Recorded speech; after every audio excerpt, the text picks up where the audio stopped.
ഇന്ന് നമ്മൾ കഴിഞ്ഞു പോയ മാസങ്ങളെല്ലാം നോക്കിക്കഴിഞ്ഞാൽ നമ്മുടെ ഹൃദയം അത് സന്തോഷം കൊണ്ട് നിറഞ്ഞിരിക്കണം, നന്ദി കൊണ്ട് നിറഞ്ഞിരിക്കണം. ഞാൻ രാവിലെ ഇന്ന് എഴുന്നേറ്റപ്പോൾ ഞാനിങ്ങനെ പ്രാർത്ഥിക്കുകയായിരുന്നു. അപ്പോൾ എൻ്റെ മനസ്സിലേക്ക് വന്ന വാക്കിതായിരുന്നു എബിനേസർ. നമ്മുടെ ദൈവം എബിനേസറാണ്. അത് എത്ര പേർക്കത് അറിയാമെന്ന് എനിക്കറിയില്ല, ഞാൻ അതിലേക്ക് വരാം. ഈ ലോകം മുഴുവൻ, പ്രത്യേകിച്ച് പാശ്ചാത്യ ലോകം, അവർ നന്ദി പറയുന്ന ഒരാഴ്ച വരെ അവർ ആണ്ടവസാനം വെക്കും. എനിക്കറിയില്ല എത്രത്തോളം അവർ മനസ്സിലാക്കിയിട്ടാണ് അത് നടത്തുന്നതെന്നറിയില്ല. ഇപ്പോഴൊക്കെ നോക്കിക്കഴിഞ്ഞു കഴിഞ്ഞാൽ അവർ പ്രതീക്ഷിക്കുന്നത്, അവർ അവധിക്കാലമാണ് ആഗ്രഹിക്കുന്നത്, അവർ വെക്കേഷന് പോകും, അവർ പോയി മദ്യപിച്ച് കൂത്താടും. അതാണ് അവർക്ക് നന്ദി പറച്ചിൽ പോലെ ഇരിക്കുന്നത്. പക്ഷേ എന്താണ് യഥാർത്ഥത്തിൽ നന്ദി പറയുക എന്നാൽ നമ്മളതറിയണം, സഭയതറിയണം. എന്താണ് യഥാർത്ഥത്തിൽ സ്തോത്രം പറയുക, നന്ദി പറയുക എന്നത്? ദൈവത്തിൻ്റെ ഓരോ അനുഗ്രഹവും നമ്മൾ എണ്ണി എണ്ണി നന്ദി പറയണം. അത് നമ്മുടെ ദൈവം ജീവിതത്തിൽ ചെയ്ത എല്ലാ കാര്യങ്ങളും. ഞാൻ പറയട്ടെ, നമ്മുടെ ജീവിതത്തിൽ ആണ്ടവസാനത്തിൽ ഒരാഴ്ച മാത്രം നന്ദി പറഞ്ഞാൽ പോരാ. നമ്മുടെ ജീവിതത്തിൽ ഓരോ ദിവസവും നമ്മുടെ ഹൃദയം നന്ദി കൊണ്ട് നിറഞ്ഞിരിക്കണം. ചിലപ്പോൾ നമ്മൾ ദൈവത്തിൻ്റെ അനുഗ്രഹങ്ങൾ കണ്ട് പഴകിയതുപോലെ ആയിരിക്കാം. വളരെ ശക്തമായിട്ടുള്ള ശുശ്രൂഷയായിരിക്കുന്ന ബറാക്ക മിനിസ്ട്രി എല്ലാം നമ്മൾ ഇവിടെ നമുക്ക് ലഭിക്കുന്നത് ഇറച്ചി പോലെയുള്ള കാര്യങ്ങളാണ് നമുക്കിവിടെ ലഭിക്കുന്നത്. ഓരോ സന്ദേശം കേൾക്കുമ്പോഴും അത് ഇറച്ചി പോലെ അത്ര ഗുണമേന്മയുള്ളതായതുകൊണ്ട് നമ്മൾ വെറുതെ അത് വൃഥാവായി കാണരുത്, കേൾക്കരുത്.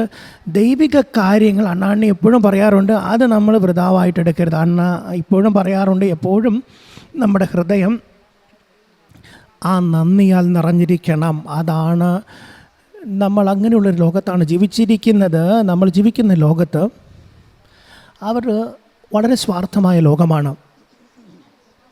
എവിടെ നോക്കിക്കഴിഞ്ഞാൽ ആളുകൾ സ്വാർത്ഥന്മാരാണ്. അവർ ഏത് കാര്യം നിങ്ങളെടുത്താലും, ഏതെങ്കിലും ഡിപ്പാർട്ട്മെൻ്റ് ആയിക്കൊള്ളട്ടെ, ലോകത്തുള്ള ഏത് ഘടനകളെടുത്താലും അവരെല്ലാം സ്വാർത്ഥന്മാരാണ്. അവരിൽ തന്നെ അവർ ഒതുങ്ങിയിരിക്കുന്നു, അവർ സ്വാർത്ഥരായിരിക്കുന്നു. നമ്മളായിരിക്കുന്ന ലോകം ഒരു നന്ദിയില്ലാത്ത ലോകത്താണ്, നിർഭാഗ്യവശാൽ. അതിന് പൗലോസ് പറയുന്നത്, നമുക്ക് ആ വചനം വായിക്കാം. പൗലോസും 2 തിമോത്തിയോസ് അതിൽ പറയുന്നത് നോക്കാം. നമ്മൾ അന്ത്യനാളുകളാണ് നമ്മൾ താമസിക്കുന്നത്. പൗലോസ് 2 തിമോത്തിയോസ് 3-ാമത്തെ അധ്യായത്തിൽ പറയുന്നത് ഇങ്ങനെയാണ്.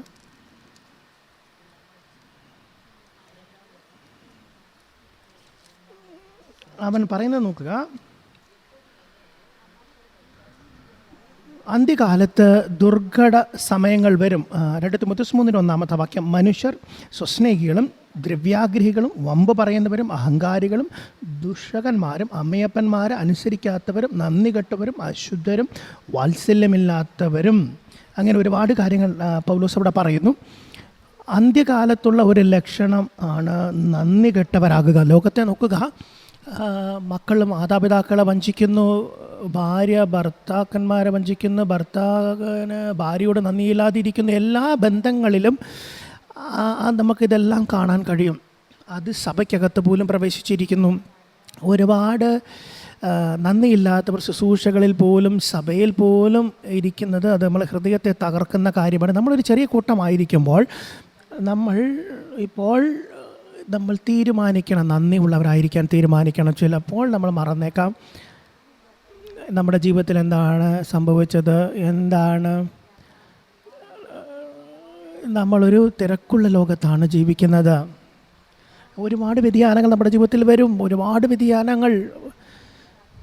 എന്താണ് സംഭവിച്ചത്, എങ്ങനെയാണ് നമ്മൾ വന്നത്, നമ്മുടെ ജീവിതത്തിൽ എന്താണ് സംഭവിച്ചത്, നമ്മൾ മുന്നമേ എങ്ങനെയായിരുന്നു, നമ്മളിപ്പോൾ എങ്ങനെയായിരിക്കുന്നു, പല കാര്യങ്ങളും നമ്മൾ മറക്കുന്നു.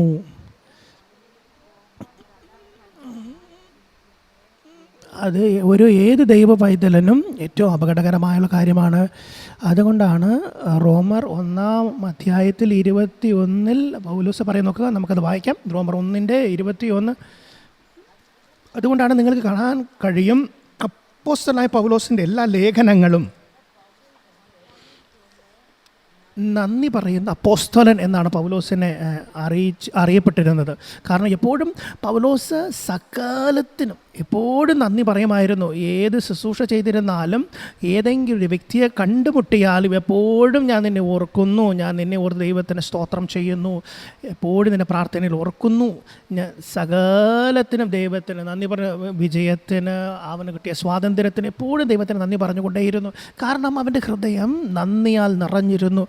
അതുകൊണ്ട് ഇന്ന് ഞാൻ ചിന്തിച്ചത്, നമ്മൾ ദൈവത്തെ നന്ദി പറയും. ഇന്ന് മാത്രമല്ല, ഇന്ന് നമ്മളത് ആരംഭിക്കാൻ പോകുന്നു. ആ നന്ദി പറയുന്ന ആ ജീവിത ശൈലി നമ്മൾ ദുഃഖിച്ചിരിക്കേണ്ടതായിട്ടുള്ള ഒരു ആവശ്യമില്ല.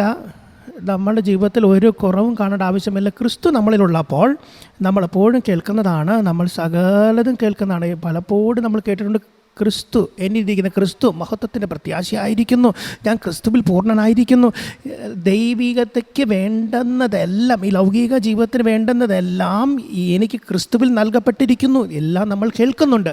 എന്നാൽ നമ്മൾ അതിന് എത്രത്തോളം ദൈവത്തിന് നന്ദി പറയാറുണ്ട്? അതേ പൗലോസ് കൊലോസ്യർ 3-ാം അധ്യായം 2 വാക്യങ്ങളൂടെ വായിച്ചിട്ട് നമുക്ക് റോമറിലെ അധ്യായത്തിലേക്ക് വരാം. കൊലോസ്യർ 2:7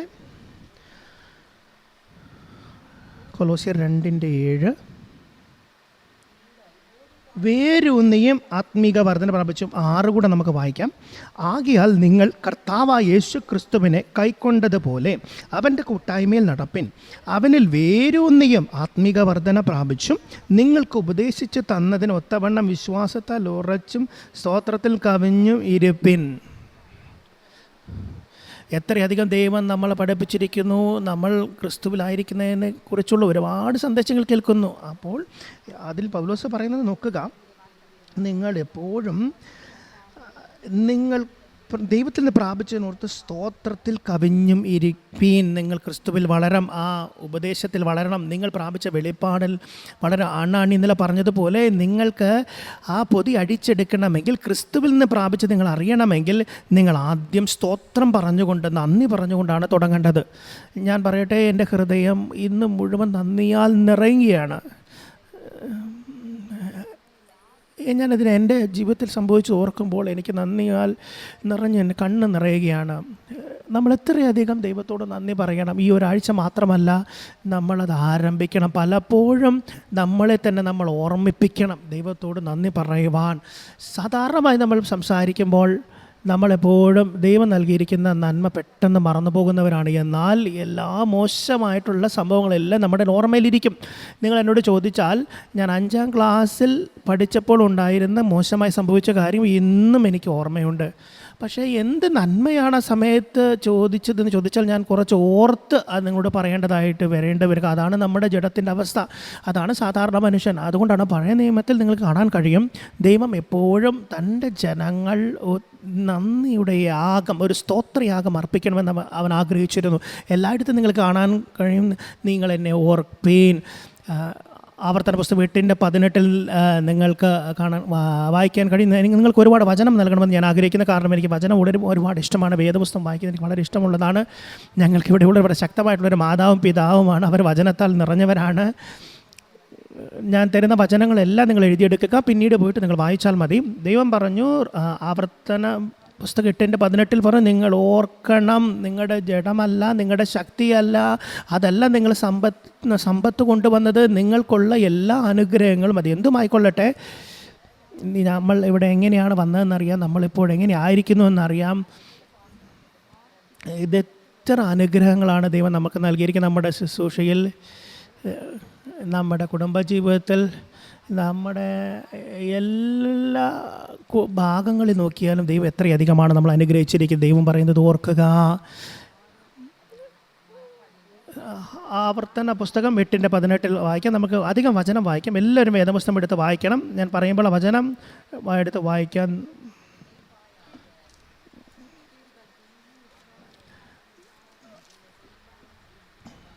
നിന്റെ ദൈവമായ യഹോവയെ നീ ഓർക്കണം. നിന്റെ പിതാക്കന്മാരോട് സത്യം ചെയ്തെന്ന് എൻ്റെ നിയമം എന്നതുപോലെ ഉറപ്പിക്കേണ്ടതിന് അവനല്ലോ നിനക്ക് സമ്പത്തുണ്ടാകാൻ ശക്തി തരുന്നത്. അപ്പോൾ നമ്മൾ വീണ്ടും വീണ്ടും വീണ്ടും അത് ഓർക്കണം, നമ്മുടെ ജനത്തെ ഓർമ്മിപ്പിക്കണം. കാരണം ആ പഴയ നിയമത്തിൽ നോക്കിക്കഴിഞ്ഞാൽ ആ ഇസ്രായേൽ മക്കളുടെ ഹൃദയം കഠിനപ്പെട്ടു പോയിരുന്നു. ഇസ്രായേൽ മക്കളെ നോക്കിക്കഴിഞ്ഞാൽ, അപ്പാ എത്ര അത്ഭുതങ്ങളാണ് ദൈവം ചെയ്തു കൊടുത്തിരുന്നത്.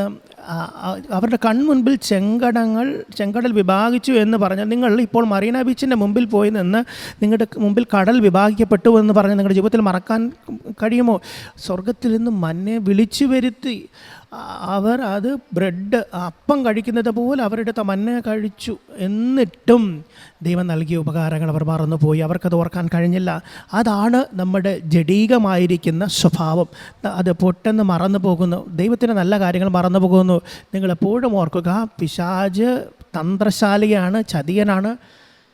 ദൈവം ഇസ്രായേൽ മക്കളെ മിസ്രൈമിൽ നിന്ന് കൊണ്ടുവന്ന് സ്വർഗീയമായ ഭക്ഷണമാണ് നൽകിയത്. അവർക്ക് മരുഭൂമിയിൽ ഏറ്റവും മേത്രമായത് നൽകി. ആ മരുഭൂമിയിൽ എരിവുള്ളത് കഴിച്ച് നടന്നാൽ എങ്ങനെയുണ്ടാകും?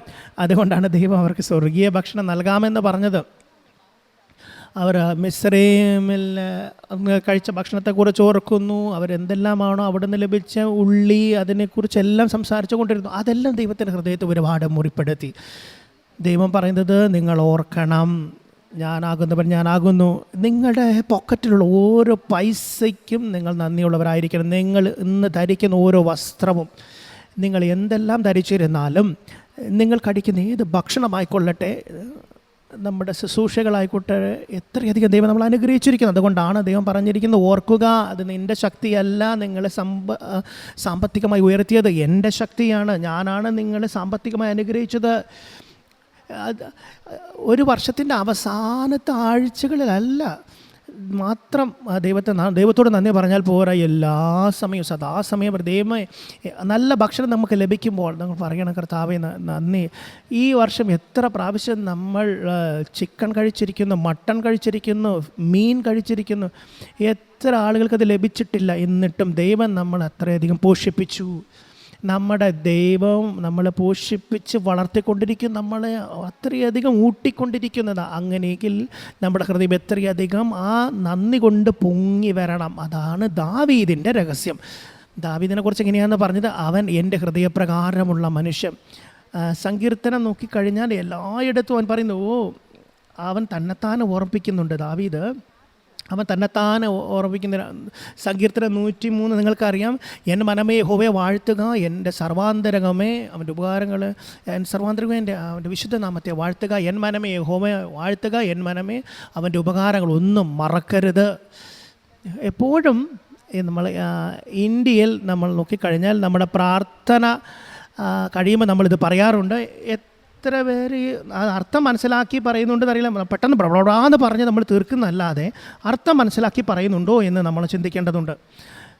എത്രയധികം നമ്മൾ രുചിച്ചിട്ട് അറിഞ്ഞ് പറയും, ദൈവം എത്ര ഉപകാരങ്ങളാണ് ചെയ്തിരിക്കുന്നത്, എത്രയധികമാണ് നമ്മൾ അനുഗ്രഹിച്ചിരിക്കുന്നത്. അതുകൊണ്ട് സങ്കീർത്തനത്തിൽ ദാവീദ് പറയുന്നത്, നിങ്ങൾ അവൻ്റെ എല്ലാ അനുഗ്രഹങ്ങളും എണ്ണുക.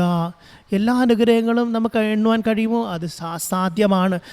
അതുകൊണ്ടാണ് ഒരു സുന്ദരമായിട്ടുള്ള പാട്ടുണ്ട്, എസയ്ക്കണ്ണൻ അത് പാടിയിട്ടുണ്ട്. 1000 നാവുകൾ പോരാ എന്ന്, 1000 നാവുകൾ പോതാ എന്നാണ് തമിഴിൽ. നമ്മുടെ ഭാഷയിൽ നമുക്കത് പരിഭാഷപ്പെടുത്തി പാടാവുന്നതാണ്. അത് അണ്ണൻ എഴുതിയ പാട്ടല്ല, പക്ഷേ വളരെ നല്ല പാട്ടാണ്. 1000 നാവ് പോരാ കർത്താവെ അങ്ങയെ വാഴ്ത്തുവാൻ. നമുക്ക് 1000 നാവുകൾ ഉണ്ടെങ്കിൽ പോലും ദൈവത്തെ വാഴ്ത്തുവാൻ അത് മതിയാകുകയില്ല. അത്രയധികം ദൈവത്തെ മഹത്വപ്പെടുന്നത്. അങ്ങനെയാണ് ദൈവം നമ്മൾ അനുഗ്രഹിച്ചിരിക്കുന്നത്. ആമേൻ, ഹല്ലേലൂയ. അപ്പോൾ അവൻ്റെ അനുഗ്രഹങ്ങളെല്ലാം എണ്ണുക. നിങ്ങൾ വെറുതെ ഇരിക്കുമ്പോൾ, നിങ്ങൾക്കറിയാമോ, ഞാൻ രക്ഷിക്കപ്പെട്ട നാൾ മുതൽ ഞാൻ എപ്പോഴും പ്രാർത്ഥിക്കുമായിരുന്നു, കർത്താവേ, ഞാൻ ഒരിക്കലും എൻ്റെ ഹൃദയത്തിനോട് അങ്ങേയമായിട്ടുള്ള ആ ഒരു ആർദ്രത എനിക്കൊരിക്കലും നഷ്ടപ്പെട്ടു പോകരുത്. എനിക്ക് എപ്പോഴും നന്ദിയുള്ളൊരു ഹൃദയം ഉണ്ടായിരിക്കണം, ദൈവഭയത്തിൽ ഞാനായിരിക്കണം. ഇത് ഞാൻ എപ്പോഴും പ്രാർത്ഥിക്കുമായിരുന്നു, പലപ്പോഴും ഞാൻ പ്രാർത്ഥിച്ചിട്ടുണ്ട്. അതുകൊണ്ടായിരിക്കാം ഞാൻ എപ്പോഴും പരിശുദ്ധാത്മാവിൻ്റെ പാഠശാലയിൽ നോക്കിയാൽ തന്നെ സ്കൂളുകൾ തുടങ്ങുമ്പോൾ, ഇവിടെ ഒരുപാട് സ്കൂളുകൾ നടക്കാറുണ്ട്, അത് തുടങ്ങുമ്പോൾ എല്ലാം ഞാൻ എത്ര വസ്ത്രങ്ങളുണ്ടാകും ഞാൻ ഓർക്കണം. കാരണം തുടക്കകാലത്തിലൊക്കെ എനിക്ക് 4 or 5 സാരി ഉണ്ടാകും, അത് തന്നെ ഞാൻ മാറി മാറി ഞാൻ ഇടുകയായിരുന്നു. പക്ഷേ ഇപ്പോഴങ്ങനെയല്ല, എനിക്ക് ഒരുപാട് സാരി ഇപ്പോൾ എനിക്കുണ്ട്. എത്രയധികം ഡ്രസ്സുകൾ എനിക്കിപ്പോൾ ഉണ്ട്. ഞാൻ ഓരോരുത്തരും എനിക്ക് കൊണ്ടുതരാം. അതിന് ഓരോന്നും ഓർത്ത് ഞാൻ ദൈവത്തോട് നന്ദി പറയാറുണ്ട്. അതാണ് ദാവീദിനുണ്ടായിരുന്ന പ്രത്യേകത. നിങ്ങളെപ്പോഴും നന്ദിയാൽ നിറഞ്ഞിരിക്കണം. നിങ്ങൾ നന്ദി പറയുമ്പോൾ നിങ്ങൾ യേശുവിൻ്റെ ജീവിതം എടുക്കുക. യേശു എപ്പോഴും പിതാവിന് നന്ദി ചൊല്ലിയിരുന്നു. എപ്പോഴും നന്ദി ചൊല്ലി, സകലത്തിന് നന്ദി പറഞ്ഞു.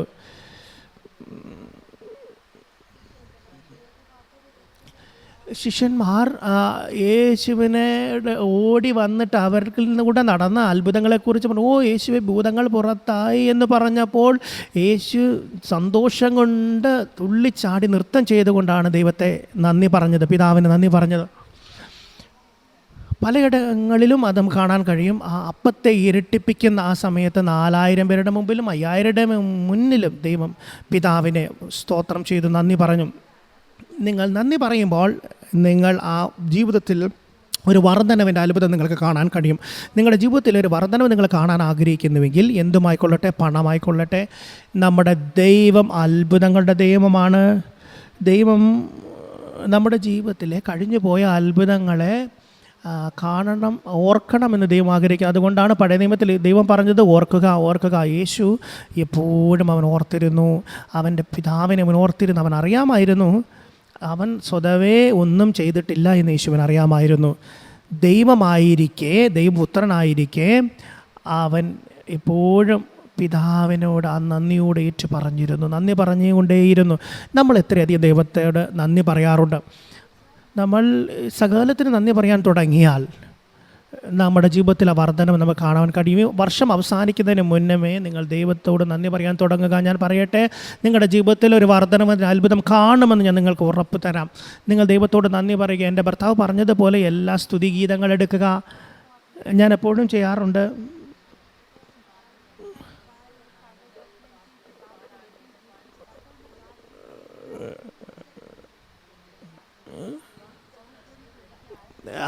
നമ്മുടെ ആത്മീയമായ ജീവിതത്തിലും സകല കാര്യത്തിലും നന്ദി പറയുക. നന്ദി പറയുമ്പോൾ ആ സന്തോഷം നമ്മളിന്ന് പൊങ്ങി വരുവാനിടയാകും. അത് നമുക്കൊരിക്കലും നമുക്കത് പറഞ്ഞു തീരാൻ കഴിയാത്തവണ്ണം ഒരു സന്തോഷം വരും. നമ്മൾ ചെറിയ കാര്യങ്ങൾ നന്ദി പറഞ്ഞാൽ വലിയ കാര്യങ്ങൾ ചെയ്യുമ്പോൾ നമ്മളുടെ ഉള്ളിൽ അതപ്പോഴും ഉണ്ടാകും. ആളുകൾ തീർത്ഥാടനത്തിന് പോകുന്നത് കണ്ടിട്ടില്ലേ? അവർ ചെരുപ്പ് പോലും ഇടയാതെയാണ് അവർ ഓരോ കാര്യങ്ങൾ, അവർ ശരീരത്തിൽ ചിലത് കുത്തിയെല്ലാം അവർ ഇറക്കുന്നു. പക്ഷേ ക്രിസ്തീയ ജീവിതത്തിൽ ദൈവം അങ്ങനെയെല്ലാം പറഞ്ഞിരിക്കുന്നത്. ദൈവം ഇത്രയും പറഞ്ഞു, നിങ്ങളെന്നെ ഓർക്കുക, നിങ്ങളാ മന്ന ഓർക്കുക, നിങ്ങളാ ചെങ്കടനെ ഓർക്കുക, നിങ്ങളാ യോർദാനെ ഓർക്കുക, നിങ്ങളാ യെരിഹോവിനെ ഓർക്കുക. നിങ്ങൾക്കറിയാമോ, നമ്മുടെ ജീവിതത്തിൽ എത്രയധികം തടസ്സങ്ങളാണ് തകർക്കപ്പെട്ടിരിക്കുന്നത്. ദൈവം എത്ര ബന്ധനങ്ങളാണ് തകർത്തിരിക്കുന്നത്. ദൈവം എത്രയധികമാണ് നമ്മളെ വിടുവിച്ചിരിക്കുന്നത്. അങ്ങനെയെങ്കിൽ എത്രയധികം നമുക്ക് ദൈവത്തെ ഓർക്കുവാൻ കഴിയും. ഇപ്പോൾ ഞാൻ നിങ്ങളോട് സംസാരിക്കുമ്പോൾ തന്നെ നിങ്ങളുടെ കുട്ടിക്കാലം മുതലുള്ള കാര്യങ്ങൾ ഓർത്ത് ദൈവത്തോട് നന്ദി പറയാൻ കഴിയും. ചിലപ്പോൾ 3 വയസ്സായിരിക്കാം, 4-ാമത്തെ വയസ്സിലായിരിക്കാം, എപ്പോഴായിക്കൊള്ളട്ടെ, ദൈവത്തെ നിങ്ങൾ കൂടുതലായിട്ട് അറിഞ്ഞത് മുതൽ ഞാൻ പറയട്ടെ, അതെല്ലാം ഓർത്ത് നന്ദി പറഞ്ഞാൽ നിങ്ങൾക്ക് 1 വർഷം പോരാ. അങ്ങനെയെങ്കിൽ 5 ദിവസം മതിയോ? അത്രയധികമാണ് ദൈവം നമ്മൾ അനുഗ്രഹിച്ചിരിക്കുന്നത്. യേശു നന്ദി പറഞ്ഞതുപോലെ നമ്മൾ നന്ദി പറഞ്ഞാൽ, അണ്ണൻ എപ്പോഴും ഇങ്ങനെ പറയാറുണ്ട്, നിങ്ങൾ ദൈവത്തോട് നന്ദി പറയുമ്പോൾ, യേശു ലാസറിൻ്റെ കല്ലറയ്ക്കൽ മുന്നിൽ ചെന്ന് പിതാവിനോട് ആദ്യം നന്ദിയാണ് പറഞ്ഞവൻ പ്രാർത്ഥിച്ചില്ല. എൻ്റെ സഹോദരിമാരെ, നിങ്ങൾ ഒരുപാട് കാലമായി ഒരുപാട് കാര്യങ്ങൾക്ക് വേണ്ടി പ്രാർത്ഥിച്ചിട്ടും ഒരു അത്ഭുതം കണ്ടിട്ടില്ല എങ്കിൽ ഞാൻ പറയട്ടെ, യേശു ലാസറിൻ്റെ കല്ലറയ്ക്ക് മുന്നിൽ യേശു നന്ദി പറഞ്ഞു. അവിടെയുള്ള ആളുകളെല്ലാം പറഞ്ഞു, ബന്ധുമിത്രാദികളും പറഞ്ഞു, അതെല്ലാം ചത്ത് നാർന്നുണ്ടാകും. യേശു അതൊന്നും നോക്കിയില്ല. യേശു പറഞ്ഞു, ലാസറേ കയറി വരിക എന്ന് പറഞ്ഞു. അപ്പോൾ നന്ദി പറഞ്ഞാൽ അത്ഭുതം സംഭവിക്കുമെന്ന് മനസ്സിലാക്കുക. ഞാൻ പറയട്ടെ, നിങ്ങൾ എന്തെങ്കിലും അത്ഭുതത്തിന് വേണ്ടി കാത്തിരിക്കുന്നുവെങ്കിൽ അത് ഉയർപ്പിൻ്റെ ഒരു അത്ഭുതമായിക്കൊള്ളട്ടെ. എൻ്റെ ജീവിതത്തിൽ പലതും നോക്കിക്കഴിഞ്ഞാൽ ഉയർപ്പിൻ്റെ അത്ഭുതം പോലെയായിരുന്നു. അത് സംഭവിക്കണമെങ്കിൽ നിങ്ങൾ നന്ദി പറഞ്ഞ് തുടങ്ങുക, നന്ദി പറഞ്ഞ് ആരംഭിക്കുക. ഇന്ന് ആരംഭിക്കുക. ഞാൻ പറയട്ടെ, ഈ വർഷം അവസാനിക്കുന്നതിന് മുൻപേ നിങ്ങളുടെ ജീവിതത്തിൽ, നിങ്ങളുടെ കുടുംബത്തിൽ ഒരു അത്ഭുതം കാണാൻ കഴിയും. നിങ്ങളുടെ ജീവിതത്തിൽ കാണാൻ കഴിയും. ഈ മരിച്ചു കിടക്കുന്ന, ചത്ത് കിടക്കുന്ന എന്തുമായിക്കൊള്ളട്ടെ, നന്ദി പറഞ്ഞ് നിങ്ങൾക്കതിന് ഉയർപ്പിക്കാൻ കഴിയും. കാരണം നന്ദി പറയുന്നതിനൊരു ശക്തിയുണ്ട്. ആമേൻ, ഹല്ലേലൂയ. യേശു എപ്പോഴും പിതാവിന് നന്ദി പറഞ്ഞുകൊണ്ടേയിരുന്നു. നമ്മൾ ഇവിടെ ആയിരിക്കുന്നത് ആ യേശുവിനെ ഈ ലോകത്തിൽ പ്രകടമാക്കുവാൻ വേണ്ടിയാണ്. ഞാൻ പറയട്ടെ, ഈ നമ്മുടെ സഭ ദൈവത്തെ നന്ദി പറയുവാൻ മറന്നുപോയത് കൊണ്ട് പല അത്ഭുതങ്ങളും നമുക്ക് സഭയ്ക്കകത്തുനിന്ന് കാണാൻ കഴിയുന്നില്ല. കാരണം സഭ ഇന്ന് ഏറ്റവും കുറവിനെയാണ് ശ്രദ്ധ കൊടുക്കുന്നത്. എന്താണ് നമുക്കില്ലാത്തത്? നമുക്കിതില്ല, നമുക്കതില്ല.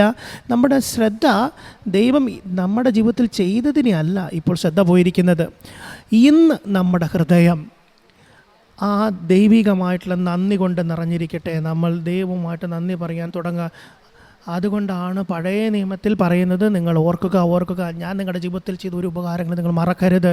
അതുകൊണ്ട് 1 ശമൂവേൽ 7-ാം അധ്യായത്തിൽ ഇസ്രായേൽ മക്കൾക്ക് ഫെലിസ്ത്യർക്ക് നേരെ അവർക്ക് ആ വിജയം ലഭിച്ചപ്പോൾ അവർ ആകെ ഭയപ്പെട്ടിരിക്കുകയായിരുന്നു. ഫെലിസ്ത്യർ അവരുടെ നേരെ വന്നു, ഇസ്രായേൽ മക്കളുടെ നേരെ വന്നു, അവർ ആകെ ഭയപ്പെട്ടു. എന്നാൽ ശമൂവേൽ ആ പ്രവാചകൻ അവൻ ദൈവത്തോട് പ്രാർത്ഥിച്ചുകൊണ്ടേയിരുന്നു. ദൈവം അവർക്ക് വിജയം കൊടുത്തു. ആമേൻ. അവർ വളരെ അത്ഭുതകരമായി അസാധാരണ നിലയിൽ അവർ വിജയം പ്രാപിച്ചു. ശമൂവേലിന് അറിയാമായിരുന്നു, ഇസ്രായേൽ മക്കളെക്കുറിച്ച് അറിയാമായിരുന്നു, അവർ മറന്നു പോകുമെന്ന് അറിയാമായിരുന്നു. അതുകൊണ്ട് അവനൊരു നാഴികക്കല്ല് അവിടെ വെച്ചു. അതിന് എബെനേസർ എന്ന് പേരും ഇട്ടു. എല്ലാവർക്കും എടുക്കാമോ? 1 ശമൂവേൽ 7-ാം അധ്യായം 1 ശമൂവേൽ 7:12. പിന്നെ ശമൂവേൽ ഒരു കല്ലെടുത്ത് മിസ്പായ്ക്കും ഷേനിക്കും മധ്യം നട്ടി, ഇത്രത്തോളം യഹോവ നമ്മെ സഹായിച്ചു എന്ന് പറഞ്ഞതിന് എബെനേസർ എന്ന് പേരിട്ടു. ഇത് ഈ വാക്ക് വന്നപ്പോൾ എൻ്റെ ഹൃദയം ശരിക്കും എൻ്റെ ആത്മാവിൽ ഒരുപാട് ചലനമാണ് ഉണ്ടായത്. 12-ാമത്തെ വാക്യത്തിൻ്റെ അവസാനം നോക്കുക, എബെനേസർ എന്ന് പേരിട്ടു, ഇത്രത്തോളം യഹോവ നമ്മെ സഹായിച്ചു. നോക്കുക, ഇതുവരെ ദൈവം നമ്മളെ സഹായിച്ചു കൊണ്ടേയിരിക്കുന്നു. ആമേൻ. അവൻ ഇമ്മാനുവേലാണ്. അവൻ നമ്മോടുകൂടെ നിത്യമായുണ്ട്. അവൻ നമ്മളെ സഹായിക്കാൻ പോകുന്നു. അവൻ നമ്മളെ സഹായിക്കുന്നു. ആ സഹായകനായ പരിശുദ്ധാത്മ നമ്മുടെ ഉള്ളിൽ ജീവിക്കുന്നു. എന്നേക്കുമായി അവൻ നമ്മളെ സഹായിക്കും. അതാണ് പുതിയ നിയമവിശ്വാസിക്കുള്ള ഒരു വാഗ്ദത്തം. അതാണ്. പഴയ നിയമത്തിൽ നോക്കിക്കഴിഞ്ഞാൽ ഒരു എന്തെങ്കിലും നാഴികക്കല്ല് പോലെ എന്തെങ്കിലും സംഭവിച്ചു കഴിഞ്ഞാൽ അവരെന്തെങ്കിലും കല്ല് നാട്ടുമായിരുന്നു. യോശുവ 4-ാം അധ്യായത്തിൻ്റെ 7-ാമത്തെ വാക്യത്തിലേക്ക് വരാം. പഴയ നിയമത്തിൽ ദൈവം എപ്പോഴും വീണ്ടും വീണ്ടും പറയുമായിരുന്നു, നിങ്ങളൊരു ഓർമ്മക്കല്ല് വെക്കണം, കാരണം ആളുകൾ മറന്നു പോകും. നിങ്ങളുടെ മക്കളും മക്കളുടെ മക്കളും നിങ്ങളുടെ സന്തതികളും വന്ന് നിങ്ങളോട് ചോദിക്കും, ദൃഷ്ടാന്തമായി അവരുടെ മുമ്പിൽ ഇരിക്കണം, എന്ത് കാരണത്തിനാണ് ഈ കല്ല് ഇവിടെ നാട്ടിയിരിക്കുന്നവരറിയണം. യോശുവ 4:6 പറയുന്നത്, നിങ്ങളുടെ ഇടയിൽ ഒരു അടയാളമായിരിക്കട്ടെ. നിങ്ങളുടെ മക്കൾ ചോദിക്കുമ്പോൾ ഈ കല്ല് എന്താണ് നിങ്ങൾക്ക് പറഞ്ഞു തരുന്നത് എന്ന് അവരറിയണം. ഞാൻ പറയട്ടെ, നമ്മുടെ മക്കളെ നന്ദി പറയാൻ നമ്മൾ പഠിപ്പിക്കണം. സകലത്തിനും അവർ നന്ദി പറയണം. ഇന്നത്തുള്ള മക്കളെ നോക്കിക്കഴിഞ്ഞാൽ പല കാര്യങ്ങളും അവരെങ്ങോട്ട് ആവശ്യപ്പെടുകയാണ്. അവർ ദൈവം കൊടുത്ത അനുഗ്രഹങ്ങളെ നോക്കുന്നില്ല. അവരെപ്പോഴും അവരെ തന്നെ മറ്റുള്ളവരുമായിട്ട് താരതമ്യം ചെയ്യുന്നു. അവർക്കതുണ്ട്, എനിക്കതില്ല, അവരങ്ങനെയായിരിക്കുന്നു, ഞങ്ങൾക്കതില്ല എന്ന് പറഞ്ഞ് അവർ പരാതിപ്പെടുന്നു. ഇല്ല, നിങ്ങൾ നിങ്ങളുടെ മക്കളെ പഠിപ്പിക്കണം. എത്രത്തോളമാണ് ദൈവം നമ്മുടെ ജീവിതത്തിൽ അത്ഭുതം ചെയ്ത് എന്ന് അവരെ പഠിപ്പിക്കണം. ആ ദൈവത്തെ നന്ദി പറയാൻ പഠിപ്പിക്കണം. അതുകൊണ്ടാണ് പൗലോസ് എല്ലാ ലേഖനങ്ങളിലും അവൻ എഴുതുമായിരുന്നു, നിങ്ങൾ ദൈവത്തോട് നന്ദി പറയണം. എപ്പോഴും ദൈവത്തോട് നന്ദി പറയുവാൻ ദൈവം അവരെ ഓർപ്പിച്ചുകൊണ്ടേയിരുന്നു. മക്കൾ നിങ്ങളോട് ചോദിക്കുമ്പോൾ ഈ കല്ലുകൾ എന്താണ് പറയുന്നതെന്ന് ചോദിക്കുമ്പോൾ നിങ്ങൾ എന്ത് പറയണം?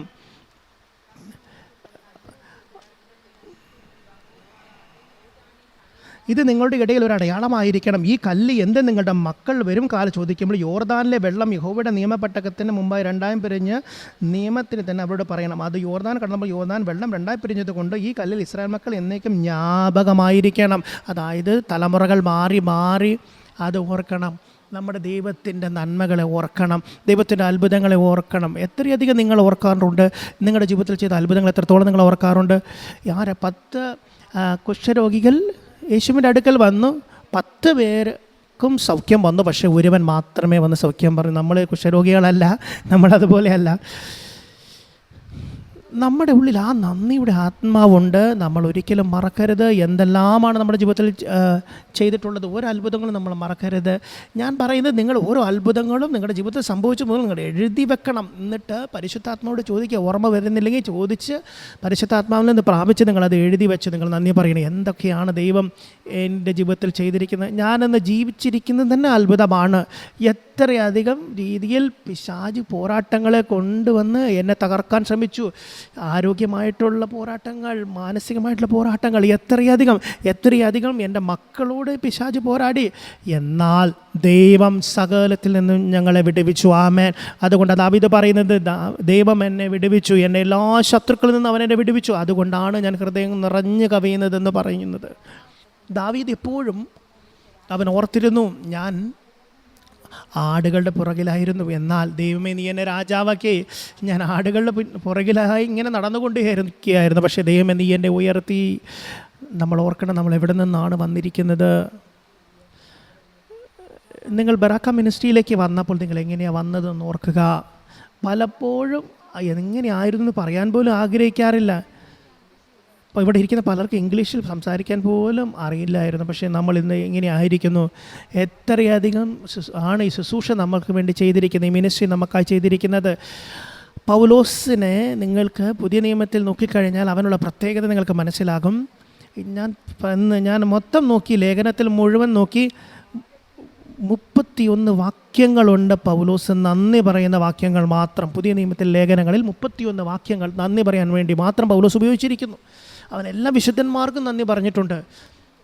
അവൻ്റെ കൂടെ കൂട്ട് പ്രവർത്തകർക്ക് പോലും പൗലോസ് നന്ദി പറയുന്നു. തീത്തോസിനോർത്ത് നന്ദി പറയുന്നു, തിമത്യോസിനോർത്ത് നന്ദി പറയുന്നു.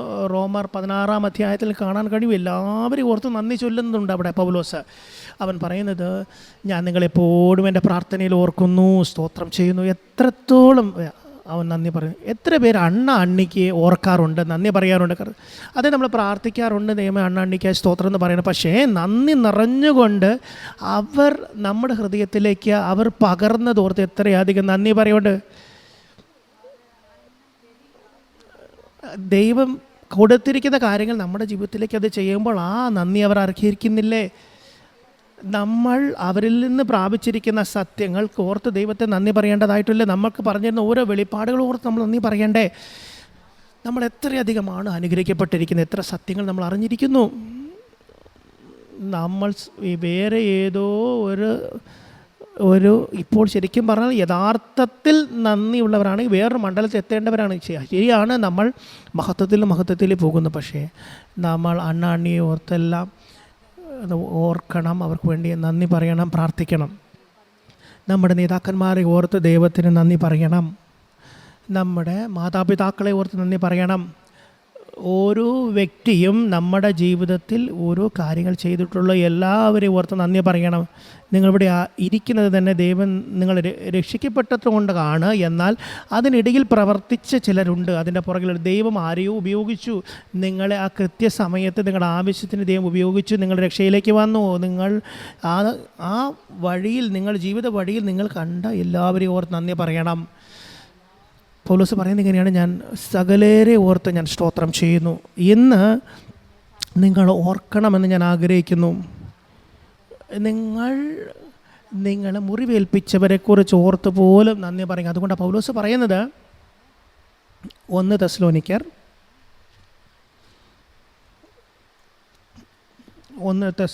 5-ാം അധ്യായം 5:18. എല്ലാവരും എടുത്താട്ടെ. 1 തെസ്സലോനിക്കർ 5:18. എല്ലാറ്റിനും സ്തോത്രം ചെയ്യുവീൻ, ഇതല്ലോ നിങ്ങളെക്കുറിച്ച് ക്രിസ്തുയേശുവിൽ ദൈവേഷ്ടം. നിങ്ങളെക്കുറിച്ച് പറയുന്നതാണ്. നോക്കുക എൻ്റെ സഹോദരന്മാരമേ, ഏത് സാഹചര്യത്തിൽ നിങ്ങളായിക്കൊള്ളട്ടെ, നിങ്ങൾ ചിലപ്പോൾ മുറിവിലായിരിക്കാം, നിങ്ങൾ ബന്ധിക്കപ്പെട്ടിരുന്നിരിക്കാം, ഇപ്പോഴും നിങ്ങൾക്ക് നിങ്ങളുടെ ചുറ്റും ഒരു അന്ധകാരം പോലെ തോന്നിയിരിക്കാം, നിങ്ങൾ ചിലപ്പോൾ ഒരു കാരാഗ്രഹ അവസ്ഥയിലായിരിക്കാം, നിങ്ങൾക്ക് നിങ്ങളുടെ ചുറ്റും നല്ലതായിട്ടൊന്നും കാണാൻ കഴിയുന്നുണ്ടാകുകയില്ല. എന്നാൽ പൗലോസ് പറയുന്നത് എല്ലാറ്റിനും സ്തോത്രം ചെയ്യുവിൻ. എല്ലാറ്റിനും ഞാൻ ആഗ്രഹിക്കുന്നു നിങ്ങളെല്ലാവരും നിങ്ങളെ മുറിവേൽപ്പിച്ചവരെ ഓർത്ത് പോലും സ്തോത്രം ചെയ്യണമെന്ന് ഞാൻ പറയും. നിങ്ങൾ ഒരുപാട് കേട്ടിട്ടുള്ളവരാണ്. യോസേഫിനെ കുറിച്ച് നിങ്ങൾക്കറിയാമല്ലോ. എത്രയധികം അവൻ്റെ ഹൃദയത്തെ അവൻ നന്ദി കൊണ്ട് സൂക്ഷിച്ചു എന്ന് ഓർക്കുക. അതുകൊണ്ടാണ് അവനൊരു ഗവർണറാകാൻ കഴിഞ്ഞത്. അതുകൊണ്ട് ദൈവത്തിന് അവനെ ഉയർത്താൻ കഴിഞ്ഞത്. ഈ സമയം നമ്മളെ മുറിവുകൾ ഓർക്കേണ്ട സമയമല്ല. നിങ്ങളെ മുറിവേൽപ്പിച്ച വ്യക്തി ആരുമായിക്കൊള്ളട്ടെ, നിങ്ങൾ അവരെ ഓർത്തും നന്ദി പറയാൻ തുടങ്ങിയാൽ നിങ്ങളുടെ ചുറ്റുപാട് നടക്കുന്ന സകലത്തിനും മാറ്റം വരുവാൻ തുടങ്ങും. നിങ്ങൾ ഏതെങ്കിലും ഒരു വ്യക്തിയോ ഏതെങ്കിലും ഒരു വസ്തുവിനെയോ നിങ്ങൾ എന്തെങ്കിലും അവർക്കെതിരെ സംസാരിക്കുന്നുണ്ടെങ്കിൽ നിങ്ങൾ നിർത്തുക. പിശാചിൻ്റെ പ്രധാന ലക്ഷ്യം എന്തെന്ന് ചോദിച്ചാൽ, പിശാച് ആഗ്രഹിക്കുന്നത് നിങ്ങൾ ഒരിക്കലും ദൈവത്തോട് നന്ദി പറയരുത്. എങ്ങനെയെങ്കിലും നിങ്ങളെ ആ നന്ദി പറയുന്ന ആ മനോഭാവത്തിന് പുറത്തു കൊണ്ടുവരാൻ അവൻ ശ്രമിക്കും. ഈസഹാക്കിൻ്റെ ജീവിതത്തിൽ നിങ്ങൾക്ക് കാണാൻ കഴിയും, എവിടെയെല്ലാം അവൻ കിണർ കുടിച്ചോ അതെല്ലാം വന്ന് ആ ശത്രുക്കൾ വന്ന് മൂടിക്കളഞ്ഞു. അതുകൊണ്ടാണ് നിങ്ങൾ നോക്കുക, നിങ്ങളെപ്പോഴും ഞാൻ ദൈവത്തെ സ്തുതിക്കാൻ ആഗ്രഹിക്കുന്നു, നന്ദി പറയാൻ ആഗ്രഹിക്കുന്നു എന്ന് പറയുമ്പോഴായിരിക്കും പിശാച് വന്നിട്ട് ഏതെങ്കിലും രീതിയിലൊക്കെ നിങ്ങളെ വന്ന് പോരാടും. ചിലപ്പോൾ നിങ്ങളുടെ പഴയ പരാജയങ്ങളായിരിക്കാം, ഏതെങ്കിലും രീതിയിൽ വന്ന് നിങ്ങളെ പോരാടി നിങ്ങളെ അത് വലുതാക്കി കാണിച്ച് നിങ്ങളെ പുറകോട്ട് കൊണ്ടുപോകാൻ നോക്കും. ഇസഹാക്ക് ചെയ്തത് നോക്കുക. ഇസഹാക്ക് അവൻ ഒരിക്കലും ക്ഷീണിച്ചില്ല, അവൻ വീണ്ടും വീണ്ടും കിണർ കുടിച്ചുകൊണ്ടേയിരുന്നു. അങ്ങനെയാണ് രഹബോത്തുണ്ടായത്. ഹല്ലേലൂയ. ഞാൻ നിങ്ങളോട് പറയട്ടെ, ഈ വരുന്ന വർഷം നമ്മുടെ എല്ലാവർക്കും രഹബോത്തായിരിക്കട്ടെ. ആമേൻ. നമ്മൾ ദൈവത്തെ അധികമായി സ്തുതിക്കുകയും നന്ദി പറയുകയും ചെയ്യാൻ പോവുകയാണ്. നമ്മൾ ആ മൂടിയ കിണറുകൾ വീണ്ടും വീണ്ടും കുഴിക്കാൻ പോകുകയും നിങ്ങളുടെ നദിയെ ഇരുത്തിയിരിക്കുന്ന എന്ത് കാര്യങ്ങളായിക്കോളും അത് തടസ്സങ്ങളെല്ലാം മാറ്റുവാൻ നമ്മൾ പോവുകയാണ്. ഇല്ല, ഞാൻ കർത്താവെ ഞാൻ തീരുമാനിക്കുന്നു, ആരൊക്കെ എന്തൊക്കെ പറഞ്ഞാലും ശരി, എന്നെ ഒരു വ്യക്തി മുറിവേൽപ്പിച്ചാലും ശരി, എനിക്ക് പ്രശ്നമല്ല. ഞാൻ നന്ദി പറയും, ഞാൻ സകലത്തിലും ഞാൻ വചനത്തെ അനുസരിക്കും എന്ന് പറയാൻ. പക്ഷെ ഞാനിപ്പോൾ പറയുന്നത്, എല്ലാറ്റിനും നമ്മൾ സ്തോത്രം ചെയ്യുവിൻ, സകലത്തിനും ദൈവത്തിന് സ്തോത്രം ചെയ്യുവിൻ. ആമേൻ. ഹല്ലേലൂയ. നമുക്കത് ചെയ്യാൻ കഴിയില്ലേ? സകലത്തിന് നമുക്ക് ദൈവത്തോട് സ്തോത്രം പറയാൻ കഴിയില്ലേ? വേറെ സ്ഥലത്ത് പൗലോസ് പറയുന്നത്, നിങ്ങൾ നന്ദിയുള്ളവരായിരിപ്പീൻ. എത്ര മനോഹരമാണ് നോക്കുക. അതുകൊണ്ട് പൗലോസ് അങ്ങനെ ഒരു ജീവിതം നയിക്കാൻ കഴിയുന്നത്. പൗലോസ് പറയുന്നത്, നമുക്ക് ആ വാക്യം വായിക്കാം. ഫിലിപ്പിയർ 4:12, 11-12. ബുദ്ധിമുട്ട് നിമിത്തമല്ല ഞാൻ പറയുന്നത്, ഉള്ള അവസ്ഥയിൽ അലംഭാവത്തോടിരിപ്പാൻ ഞാൻ പഠിച്ചിട്ടുണ്ട്. താഴ്ചയിലിരിപ്പാനും സമൃദ്ധിയിലിരിപ്പാനും എനിക്കറിയാം. തൃപ്തനായിരിക്കാനും വിശന്നിരിപ്പാനും സമൃദ്ധിയിലിരിപ്പാനും ബുദ്ധിമുട്ട് അനുഭവിപ്പാൻ എല്ലാം ഞാൻ ശീലിച്ചിരിക്കുന്നു. എങ്ങനെ പൗലോസിനത് പറയാൻ കഴിഞ്ഞത്? അവൻ നന്ദി പറയുന്ന ഒരു വ്യക്തി ആയതുകൊണ്ടാണ്. പലപ്പോഴും അവൻ ദൈവത്തോട് നന്ദി പറഞ്ഞുകൊണ്ടേയിരുന്നു. എപ്പോഴും അവൻ നന്ദി പറയുമായിരുന്നു. എല്ലാം ഉണ്ടെങ്കിൽ ഞാൻ ദൈവത്തിന് നന്ദി പറയും, ഒന്നുമില്ലെങ്കിൽ ഞാൻ ദൈവത്തിന് സ്തോത്രം ചെയ്യും. അതുകൊണ്ടാണ് അവൻ ഉള്ളതിൽ തൃപ്തനായിരിക്കാൻ അവന് കഴിഞ്ഞത്. ശുശ്രൂഷയിൽ പലപ്പോഴും പല സാഹചര്യങ്ങളിലൂടെ നമ്മൾ കടന്നു പോയേക്കാം. എന്നാൽ സകലത്തിന് നമ്മൾ ദൈവത്തോട് നന്ദി പറഞ്ഞാൽ, പൗലോസ് പറഞ്ഞതുപോലെ നമുക്ക് പറയാൻ കഴിയും, എങ്ങനെ എനിക്ക് സമൃദ്ധിയിലിരിപ്പാനും താഴ്ചയിലിരിപ്പാനും എനിക്കറിയുന്നത് എങ്ങനെയാണെന്ന് ചോദിച്ചപ്പോൾ അവൻ പറഞ്ഞത്, ഉള്ള അവസ്ഥയിൽ അലംഭാവത്തോടെ ഇരിപ്പാൻ ഞാൻ പഠിച്ചിട്ടുണ്ട് എന്ന് പൗലോസ് പറയുന്നു. ഈ ഒരു ഭാരം നമ്മളിൽ വരണം. എന്നിലേക്ക് ഭാരം വന്നപ്പോൾ ഞാൻ ചിന്തിച്ചു, എൻ്റെ ജീവിതത്തിൽ എൻ്റെ സന്തോഷത്തെ, കർത്താവിൻ്റെ സന്തോഷത്തെ കെടുത്തി കളയാനോ നന്ദി പറയുവാനോ ഇരിക്കാനോ ഞാൻ അനുവദിക്കുകയില്ല. ഇതിപ്പോൾ ആഘോഷിക്കേണ്ട സമയമാണ്. ദൈവം യേശു നമ്മളിൽ എനിക്ക് ചെയ്ത എല്ലാ നന്മയും ഓർത്ത് ഞാൻ സ്തോത്രം ചെയ്യേണ്ട സമയമാണ്. എങ്ങനെ എനിക്ക് ദുഃഖിച്ചിരിക്കാൻ കഴിയും? കർത്താവേ, ഇത് നല്ലതല്ല, അത് നല്ലതല്ല, എങ്ങനെ പറഞ്ഞുകൊണ്ടിരിക്കാൻ കഴിയും? എല്ലാറ്റിനും മേലെ എത്രയധികമാണ് അവൻ നമ്മളെ സ്നേഹിക്കുന്നതും. അതിന് മാത്രം നമുക്ക് ജീവിതകാലം മുഴുവൻ ദൈവത്തോട് നന്ദി പറയാൻ കഴിയും. എത്രയധികമാണ് അവൻ നമ്മളെ സംരക്ഷിച്ചിരിക്കുന്നത്, എത്രയധികമാണ് അവൻ നമുക്ക് വേണ്ടി നിന്നത്, എത്രയധികമാണ് അവൻ നമുക്ക് വേണ്ടി വാദിച്ചിരിക്കുന്നത്, നമുക്ക് വേണ്ടി അവൻ സംസാരിച്ച് എത്ര അധികമാണ്. അവൻ നമ്മൾ ഒരിക്കലും വഞ്ചിച്ചിട്ടില്ല, അവൻ നമ്മൾ ഒരിക്കലും ഉപേക്ഷിച്ചിട്ടില്ല, അവൻ നമ്മൾ അനാഥരായി കൈവിട്ടിട്ടില്ല. എത്രയധികമാണ് ദൈവം നമ്മളെ സ്നേഹിക്കുന്നത്. അവൻ്റെ സ്നേഹം ഒരു പുതപ്പ് പോലെ നമ്മൾ മൂടിയിരിക്കുന്നു. നമ്മൾ ക്രിസ്തുവിലായിരിക്കുമ്പോൾ നമ്മളെ ജനങ്ങൾ കാണുമ്പോൾ നമ്മൾ ക്രിസ്തുവിനെ കാണട്ടെ.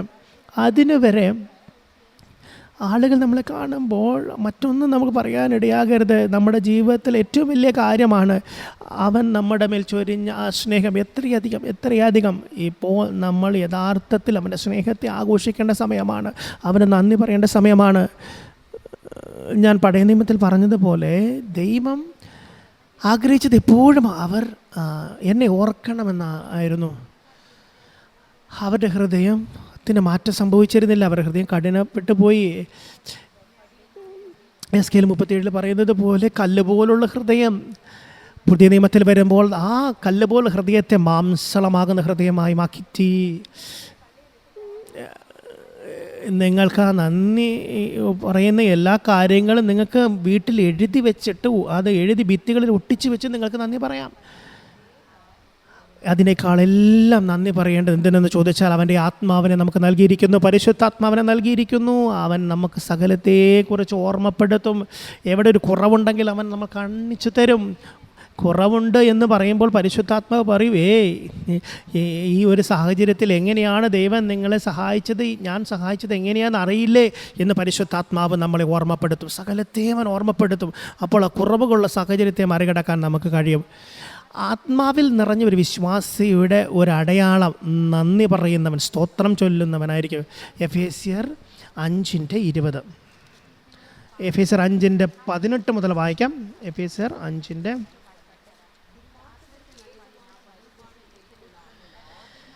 അതിനാൽ ദുർനടപ്പ് വീഞ്ഞു കുടിച്ച് മത്തരാകരുത്, അതിനാൽ ദുർനടപ്പുണ്ടാകുമല്ലോ. ആത്മാവ് നിറഞ്ഞവർ സങ്കീർത്തനങ്ങളാലും സ്തുതികളാലും ആത്മീയ ഗീതങ്ങളാലും തമ്മിൽ സംസാരിച്ചും നിങ്ങളുടെ ഹൃദയത്തിൽ കർത്താവിനെ പാടി കീർത്തനം ചെയ്യുവിൻ. 20-ാമത്തെ വാക്യം, നമ്മുടെ കർത്താവായ യേശു ക്രിസ്തുവിൻ്റെ നാമത്തിൽ ദൈവവും പിതാവായവന് എല്ലായ്പ്പോഴും എല്ലാറ്റിനും വേണ്ടി ഏതെങ്കിലും കുറച്ച് കാര്യത്തിന് വേണ്ടിയല്ല, എല്ലാറ്റിനും വേണ്ടി സ്തോത്രം ചെയ്തുകൊള്ളുവീൻ എന്നാണ് അവിടെ എഴുതിയിരിക്കുന്നത്. ആമേൻ, ഹല്ലേലൂയ. നിങ്ങൾ ആത്മാവിൽ ഇരിക്കുന്നു എന്ന് എങ്ങനെ കാണാൻ കഴിയും? നിങ്ങളുടെ വാ തുറക്കുമ്പോൾ സകലത്തിനും ദൈവത്തിന് നന്ദി പറയുക എന്ന് പറയണം. സകലത്തിനും നന്ദി പറയുക, ഇത് നിങ്ങളുടെ വായിൽ എപ്പോഴും ഉണ്ടായിരിക്കും. നിങ്ങളുടെ വാ കാണുമ്പോൾ കർത്താവേ നന്ദി, കർത്താവേ നന്ദി. നിങ്ങളത് ചെയ്യുമ്പോൾ നിങ്ങൾ പരിശുദ്ധാത്മാവിൽ നിറഞ്ഞിരിക്കണം.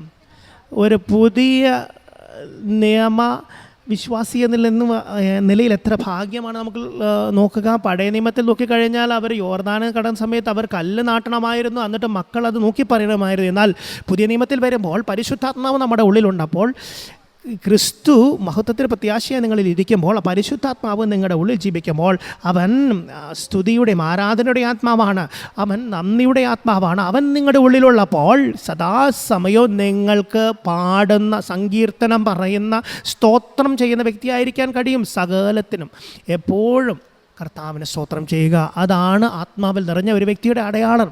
അതാണ് പരിശുദ്ധാത്മാവ് എന്ന് എന്നെ ഓർമ്മിപ്പിച്ചത്. പരിശുദ്ധാത്മാവ് എൻ്റെ ഉള്ളിലുള്ളപ്പോൾ എങ്ങനെ എനിക്ക് ശാന്തനായിരിക്കാൻ കഴിയും? ദൈവം അവൻ്റെ ഭാഷയെ എനിക്ക് നൽകിയിട്ടില്ലേ? അന്യഭാഷ നൽകിയിട്ടില്ലേ? നിങ്ങൾക്ക് അന്യഭാഷയിൽ പ്രാർത്ഥിക്കാൻ കഴിയില്ലേ? പാടാൻ കഴിയില്ലേ? ഈ വരുന്ന ദിവസങ്ങളിൽ നിങ്ങളത് പരിശീലിക്കുക, സകലം നിങ്ങൾ പരിശീലിക്കുക. പുതിയ നിയമത്തിൽ നോക്കിയാൽ തന്നെ പൗലോസ് നമ്മളെ ഓർമ്മിപ്പിക്കുകയാണ്, നിങ്ങൾ സ്തോത്രം ചെയ്യുന്നവരായിരിക്കുക, നന്ദി പറയുക, നിങ്ങൾ ഒന്നിനെക്കുറിച്ചും വിചാരപ്പെടരുത്. വീണ്ടും എല്ലാ കാര്യങ്ങളെക്കുറിച്ച് അവൻ പറയുകയാണ്. അതുകൊണ്ടാണ് 31 പ്രാവശ്യമാണ് നന്ദി പറയാൻ വേണ്ടി പൗലോസ് വാക്യങ്ങൾ എഴുതിയിരിക്കുന്നത്. നിങ്ങളത് എഴുതിയെടുക്കണം. അതിങ്ങനെയാണ് പറയുന്നത്, എല്ലാറ്റിനും അവൻ സ്തോത്രം ചെയ്തിരുന്നു. ഞാൻ നിങ്ങളോട് പറഞ്ഞിരുന്നു, നിങ്ങൾ ദൈവത്തോട് സ്തോത്രം പറയുന്നില്ലെങ്കിൽ, അത് നിങ്ങളുടെ സ്വഭാവമായി മാറുന്നില്ലെങ്കിൽ, നിങ്ങളുടെ ഹൃദയത്തിനകത്ത് ആ പൊങ്ങി വരുന്ന അവസ്ഥയില്ലെങ്കിൽ, നിങ്ങൾക്കറിയാം, നിങ്ങൾ പമ്പ് കണ്ടിട്ടില്ലേ? Motor pump. ആ വാട്ടർ പമ്പ് നമ്മൾ 1, 2, 3 പ്രാവശ്യം പമ്പ് ചെയ്യുമ്പോൾ വെള്ളം വന്നില്ലെങ്കിൽ എന്ത് ചെയ്യും? അതിലേക്ക് കുറച്ച് വെള്ളം ഒഴിച്ചിട്ട് വീണ്ടും പമ്പ് ചെയ്യുമ്പോൾ, അങ്ങനെ കുറച്ച് വെള്ളം ഒഴിച്ച് വീണ്ടും പമ്പ് ചെയ്ത് ആ പ്രഷർ വരുന്ന സമയത്ത് വെള്ളം പുറത്തേക്ക് വരും. അതേപോലെ തന്നെ നിങ്ങളുടെ കാര്യത്തിൽ നമ്മളത് ചെയ്യണം. ഉള്ളിൽ പാട്ട് വരുന്നില്ലെങ്കിൽ, കരച്ചിലാണ് വരുന്നത്, കരഞ്ഞുകൊണ്ട് പാടുക. സകലത്തിന് നന്ദി പറയുക എന്ന് നിങ്ങൾ പാടാൻ തുടങ്ങും. 1 പാട്ട്, 2 പാട്ട്, 3 പാട്ട് നിങ്ങൾ നന്ദി കർത്താവേ, നന്ദി കർത്താവേ, നന്ദി കർത്താവേ എന്ന് പറഞ്ഞുകൊണ്ടിരിക്കുമ്പോൾ ഉടനെ നിങ്ങളുടെ ആത്മാവിൽ നിന്ന് ജീവജലത്തിൻ്റെ നദി പുറത്തേക്ക് ഒഴുകുവാൻ തുടങ്ങും. ആമേൻ, ഹല്ലേലൂയ, ഹല്ലേലൂയ. അതാണ് രഹസ്യം. നമുക്കെല്ലാവർക്കും അതറിയാം, പക്ഷേ നമ്മളത് ചെയ്യാറില്ല. നമ്മൾ ഇന്ന് മുതലത് ചെയ്യാൻ പോവുകയാണ്. അതിന് പരിശുദ്ധാത്മാവ് നിങ്ങളെ ഓർപ്പിക്കും.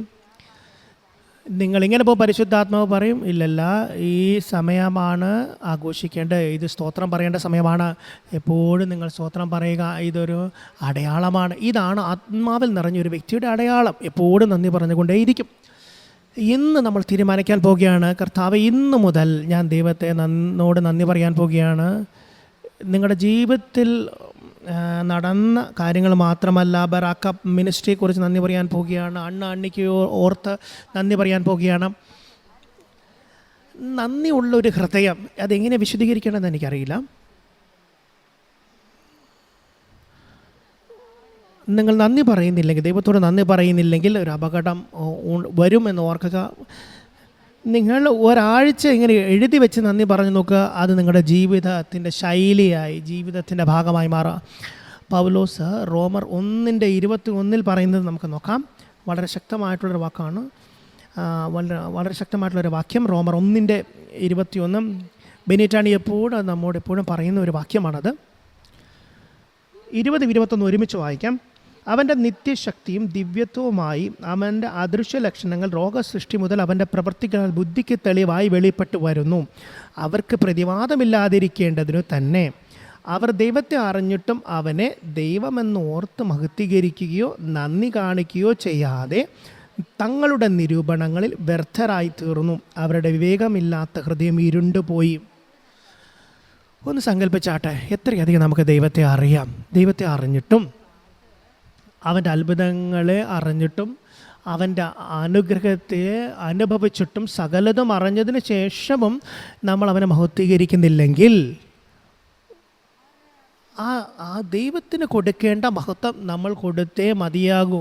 നമ്മുടെ എല്ലാ സ്തുതിക്കും സ്തോത്രത്തിനും യോഗ്യനായവനാണ്. ഇവിടെ നോക്കുക, അവർ നന്ദിയില്ലാത്തവരായിരുന്നു. അപ്പോൾ നന്ദി പറയുന്നത് എത്ര പ്രധാനപ്പെട്ടതാണെന്ന് നോക്കുക. അവർ നന്ദി പറയുന്നവരായിരുന്നില്ല. അതുമാത്രമല്ല, അവർ നിരൂപണങ്ങളിൽ വ്യർത്ഥരായിത്തീരുന്നു. അവരുടെ വിവേകമില്ലാത്ത ഹൃദയം ഇരുണ്ടുപോയി. നിങ്ങൾ ദൈവത്തോട് നന്ദി പറയുന്നില്ലെങ്കിൽ നമ്മുടെ ചിന്തകളിൽ, നമ്മുടെ നിരൂപണങ്ങളിൽ വ്യർത്ഥരായിത്തീരും. എന്തുകൊണ്ടാണ് ചിന്താമണ്ഡലത്തിൽ ഒരു പോരാട്ടം വരുന്നത്? എന്തുകൊണ്ടാണ് സന്തോഷമില്ലാത്തത്? നമ്മളല്ലേ സന്തോഷത്തിൻ്റെ ഒരു വഴിയായി, ഒരു മാർഗമായിരിക്കേണ്ടത്. പക്ഷേ നമ്മളിൽ സന്തോഷമില്ല, സമാധാനമില്ല. എന്തുകൊണ്ടാണ്? നമ്മുടെ ഉള്ളിൽ സമാധാനത്തിൻ്റെ പ്രഭുവല്ലേ ജീവിക്കുന്നത്. ആ സന്തോഷത്തിൻ്റെ ആത്മാവായ പരിശുദ്ധാത്മാവ് ഉണ്ടായിരുന്നിട്ട് എന്തുകൊണ്ടാണ് നമുക്കൊരു പോരാട്ടം? കാരണം നമ്മൾ വേണ്ടും വണ്ണം ദൈവത്തോട് നന്ദി പറയാറില്ല. നമ്മൾ നന്ദിയാൽ നിറഞ്ഞു കവിയണം. ഇവിടെ നോക്കുക, 21 വാക്യത്തിൽ നിരൂപണങ്ങൾ വ്യർത്ഥരായി തീർന്നു, അവരുടെ വിവേകമില്ലാത്ത ഹൃദയം ഇരുണ്ടുപോയി.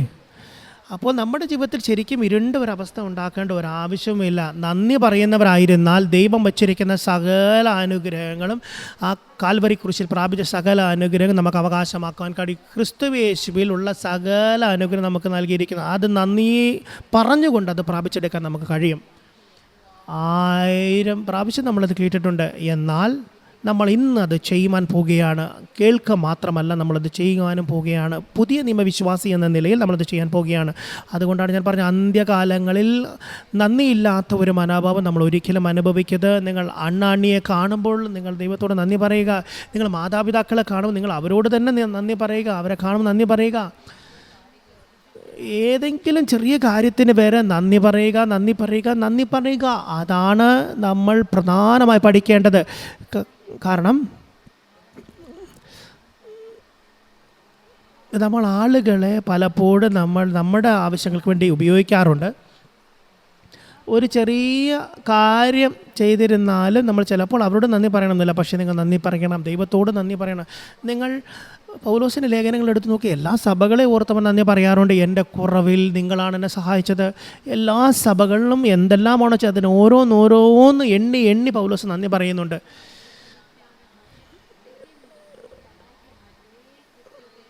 എനിക്കറിയില്ല പൗലോസിന് എങ്ങനെ തൻ്റെ സഭയിലുള്ള ഓരോരുത്തരെ ഓർത്ത് നന്ദി പറയാൻ കഴിഞ്ഞത്. റോമർ 16 അധ്യായത്തിൽ ഓരോരുത്തരുടെ പേരെഴുതി അവരുടെ കഴുത്ത് എനിക്ക് വേണ്ടി വെച്ച് തന്നു. ആ നന്ദിയുള്ള ആ ഹൃദയത്തെ ഒന്ന് നമ്മൾ നോക്കിയാട്ടെ. അവൻ വലിയ അപ്പോസ്തലനായിരുന്നു, ദൈവികത്തിൻ്റെ വലിയ അപ്പോസ്തലൻ. ഒരുപാട് വെളിപ്പാടുകൾ പ്രാപിച്ചിട്ടും അവൻ്റെ ഹൃദയത്തെ ആ നന്ദിയുള്ള ഹൃദയം കൊണ്ട് അങ്ങനെ കൊണ്ടുപോകാൻ അവനക്ക് സാധിച്ചു. നിങ്ങൾ ഉയരത്തിൽ നിന്ന് ഉയരത്തിലേക്ക് കയറിപ്പോകുമ്പോഴും അണ്ണൻ എപ്പോഴും പറയാറുണ്ട്, ഒരിക്കൽ അണ്ണൻ എന്നോട് തന്നെ പറഞ്ഞിട്ടുണ്ട്, നെല്ല് കൊയ്ത്തിൻ്റെ സമയമാകുമ്പോൾ കുറച്ച് അതൊന്നും താഴ്ന്ന് കുമ്പിട്ട് നിൽക്കുന്ന പോലെ പോകും. അപ്പോൾ അണ്ണൻ പറയുന്നത് ഇങ്ങനെ, നിങ്ങൾ എത്രത്തോളം ഉയർന്നു പോകുന്ന അത്രത്തോളം താഴ്മ നിങ്ങൾ ധരിച്ചിരിക്കണം. എങ്ങനെയാണ് താഴ്മയുള്ളൊരു ഹൃദയം വരുന്നത്? നന്ദി കൊണ്ട് നിറഞ്ഞാലല്ലേ ഒരു താഴ്മയുള്ള ഹൃദയം പ്രാപിക്കാൻ കഴിയുകയുള്ളൂ. ഞാനാണ് സകലതും ചെയ്തത്, അങ്ങനെ ഞാനാണ് ചെയ്തതെന്ന് ചിന്തിക്കുന്ന സമയത്താണ് നിങ്ങൾക്കൊരു അഹംഭാവം വരുന്നത്, അഹങ്കാരം വരുന്നത്. എപ്പോഴും ആ ദൈവത്തോ നന്ദി പറഞ്ഞുകൊണ്ടിരുന്നാൽ, ഞാൻ പറയട്ടെ, നിങ്ങൾ ഏറ്റവും താഴ്മയുള്ള വ്യക്തിയായിരിക്കും. കർത്താവ്, അയ്യോ ഞാൻ താഴ്മയുള്ളവനായിരിക്കണമേ എന്ന് പ്രാർത്ഥിച്ചുകൊണ്ടിരിക്കുകയല്ലേ വേണ്ടത്. ദൈവത്തെ നന്ദി പറയാൻ തുടങ്ങുക. അവിടെ നിന്ന് സകലതും ആരംഭിക്കും. ഞാൻ ദാവീദിന് ആ ഒരു കാര്യത്തിൽ ഒരുപാട് എനിക്കിഷ്ടമാണ്. എനിക്കറിയാം അണ്ണി ഈ കാര്യത്തിൽ എങ്ങനെയാണ്. അവർ വളരെ നന്ദിയുള്ളവരാണ്. ഈ ഒരു നിലവാരത്തിൽ ഒരു മാതാവിൻ്റെയും പിതാവിൻ്റെ ഒരു സ്ഥാനത്തിരുന്നിട്ടും എത്രയധികം നന്ദിയുള്ളവരാണെന്ന് പറയും. എപ്പോഴും ദൈവത്തോട് നന്ദി പറയും. അണ്ണിയും പറയാറുണ്ട്, ദൈവം എത്രയധികമാണ് ഉയർത്തിയത്, എവിടെ നിന്നാണ് നമ്മൾ വന്നതെന്ന് നമ്മൾ മറക്കരുത് എന്നവരെപ്പോഴും എന്നെ ഓർമ്മിപ്പിക്കാറുണ്ട്. ഈ ഒരു മനോഭാവമാണ് ഒരു ആത്മാവിൽ നിറഞ്ഞ വിശ്വാസി, ആത്മാവിൽ നിറഞ്ഞ ഒരു വ്യക്തി എന്ന നിലയിൽ നമുക്ക് വേണ്ടത്. ഞാൻ പറയട്ടെ, നിങ്ങൾ നന്ദി പറയാൻ തുടങ്ങിയാൽ നിങ്ങൾ ആത്മാവിൽ നിറഞ്ഞിരിക്കും. നിങ്ങൾ സങ്കീർത്തനം പാടും, നിങ്ങൾ എന്തെങ്കിലും കീർത്തനം പാടും, നിങ്ങൾ പാടി തുടങ്ങിയാൽ മതി, നിങ്ങൾ ആത്മാവിൽ നിറഞ്ഞിരിക്കും, നന്ദി കൊണ്ട് നിറഞ്ഞിരിക്കും.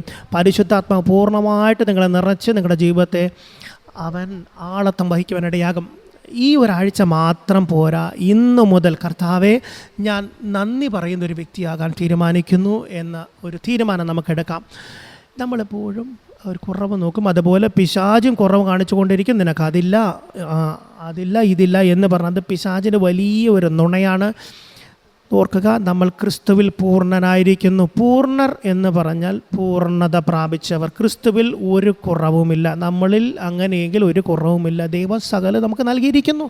കർത്താവെ, പരിശുദ്ധാത്മാവിൻ്റെ സകല വരങ്ങളും എനിക്ക് നൽകിയിട്ടുണ്ട്. കർത്താവെ, അതിന് നന്ദി. കർത്താവെ, എല്ലാ ആത്മാവിൻ്റെ ഫലവും എന്നിലുണ്ട്. കർത്താവെ നന്ദി. കർത്താവെ, അങ്ങയുടെ സ്നേഹം എൻ്റെ ഹൃദയത്തിൽ പകരപ്പെട്ടിരിക്കും. കർത്താവെ, അതിന് നന്ദി. കർത്താവെ, എല്ലാ അനുഗ്രഹത്താലും, ക്രിസ്തുയേശുവിൽ ആത്മീയ അനുഗ്രഹത്താലും ഞാൻ അനുഗ്രഹപ്പെട്ടിരിക്കും. കർത്താവെ, അതിനായി നന്ദി. കർത്താവെ, ആ നിത്യനായ സമാധാന പ്രഭു എന്നിലൂടെ ഞാനതിന് സ്തോത്രം ചെയ്യുന്നു. എനിക്ക് ക്രിസ്തുവിൻ്റെ മനസ്സാനുള്ള കർത്താവ് ഞാനത് സ്തോത്രം ചെയ്യുന്നു. കർത്താവ്, അങ്ങയുടെ ജ്ഞാനവും അങ്ങയുടെ പരിജ്ഞാനം എന്നിലുണ്ട്. കർത്താവ്, അതിനെ സ്തോത്രം ചെയ്യും. എങ്ങനെയെങ്കിൽ നന്ദി പറയാൻ എത്ര കാര്യങ്ങൾ നമ്മുടെ ഉള്ളിലുണ്ട്. നിങ്ങളുടെ ജീവിതത്തിലെ കുറവ് മാത്രം കണ്ടുകൊണ്ടിരുന്ന ഞാൻ പറയട്ടെ, എനിക്ക് പോലും ചിലപ്പോൾ നിങ്ങളോട് ക്ഷമിക്കാൻ കഴിയണമെന്നില്ല. കാരണം അത്രയധികം ദൈവം നമ്മളെ അനുഗ്രഹിക്കട്ടെ. നമുക്കെല്ലാവർക്കും എഴുന്നേറ്റ് നിന്ന് കുറച്ച് സമയം ദൈവത്തോട് നന്ദി പറയാമോ? എന്നിട്ട് നമുക്ക് പ്രാർത്ഥിച്ചിട്ട് അവസാനിപ്പിക്കാം.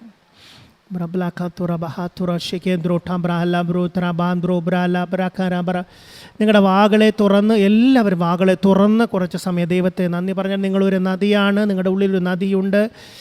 എന്തെല്ലാമാണോ നിങ്ങളെ തടസ്സപ്പെടുത്തുന്നത്, ഇന്ന് ആ നദി ഏത് കാര്യമായിക്കൊള്ളട്ടെ, ആ നദിയെ തടസ്സപ്പെടുന്ന എന്തുമായിക്കൊള്ളട്ടെ, ചിലപ്പോൾ നിങ്ങൾ എന്തെങ്കിലും അലോസരം നിങ്ങൾക്ക് വന്നതായിരിക്കും. ചിലപ്പോൾ നിങ്ങൾ ചിന്തിക്കുന്ന ഇങ്ങനെ ആയിരിക്കും, കർത്താവേ, ഈ വർഷം നന്നായിരുന്നു, എന്നാൽ എനിക്കിതുണ്ടായില്ല, ഞാനിത് പ്രതീക്ഷിച്ചു, പക്ഷേ ഇത് സംഭവിച്ചില്ല. കർത്താവേ, ഞാൻ ഒരുപാട് കാര്യങ്ങൾക്ക് വേണ്ടി പ്രാർത്ഥിച്ചു കൊണ്ടിരുന്നു, പക്ഷേ ഇത് മാത്രം നടന്നില്ല എന്ന് പറയുന്ന കാര്യങ്ങളൊക്കെ നിർത്തിയിട്ട്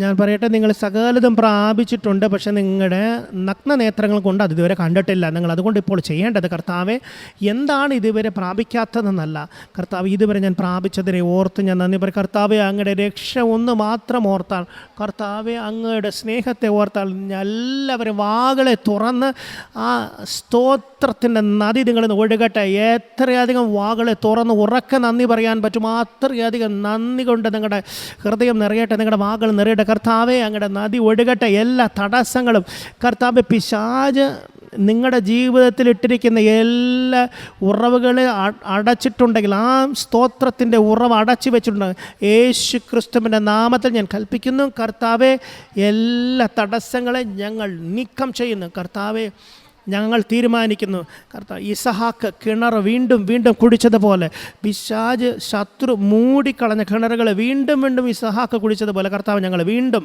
കർത്താവ് നന്ദി പറയാൻ തുടങ്ങുകയാണ്. കർത്താവ് ഇപ്പോൾ പരിശുദ്ധാത്മ നിങ്ങളെ ഓർപ്പിക്കുകയാണ്. കർത്താവെ, ഈ ഒരു കാര്യത്തെ ഞാൻ അനുവദിച്ചു എന്ന് പരിശുദ്ധാത്മാവ് നിങ്ങളെ ഓർപ്പിക്കുന്നു ഇപ്പോൾ.